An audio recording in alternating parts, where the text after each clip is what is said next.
Hello guys, welcome to only my talks. South cine ఇండస్ట్రీలో star హీరోయిన్గా ఎంతో మంచి సక్సెస్ అందుకున్న వారిలో సీనియర్ నటి త్రిష ఒకరు. ఈమె హీరోయిన్గా తెలుగు తమిళ భాష చిత్రాలలో నటిస్తూ మంచి సక్సెస్ అందుకున్నారు. ఇలా ఒకానొక సమయంలో అగ్ర హీరోలందరి సరసన నటించిన త్రిష ఒకానొక సమయంలో అవకాశాలను కోల్పోయారు. ఇలా ఈమెకు అవకాశాలు తగ్గటంతో ఇండస్ట్రీకి కొంతకాలం పాటు దూరంగా ఉన్నారు. అయితే సెకండ్ ఇన్నింగ్స్ ప్రారంభించిన త్రిష వరుస సినిమాలకు కమిట్ అవుతూ కెరీర్ పరంగా బిజీగా ఉన్నారు. ప్రస్తుతం తెలుగు తమిళ భాష చిత్రాలలో అగ్ర హీరోలందరి సరసన అవకాశాలు అందుకోవడమే కాకుండా భారీ స్థాయిలో రెమ్యునరేషన్ తీసుకుంటూ కెరీర్ పట్ల బిజీ అయ్యారు. ఇదిలా ఉండగా తాజాగా ఈమె కోలీవుడ్ స్టార్ హీరో విజయ్తో కలిసి నటించిన లియో ద్వారా ప్రేక్షకుల ముందుకు వచ్చి ఎంతో మంచి సక్సెస్ అందుకున్నారు. ఇక ఈ సినిమా తర్వాత మరోసారి హీరో విజయ్ సినిమాలో ఈమె సందడి చేశారు. ఇటీవల హీరో విజయ్ నటించిన గోట్ అనే సినిమాలో ఈమె స్పెషల్ సాంగ్ చేశారు.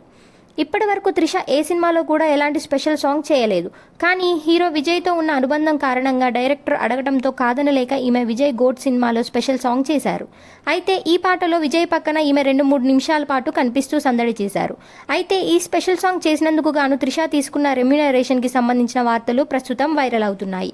ఈ పాట కోసం త్రిష ఏకంగా 1.2 కోట్ల రూపాయల రెమ్యునరేషన్ తీసుకున్నారని తెలిసి అందరూ షాక్ అవుతున్నారు.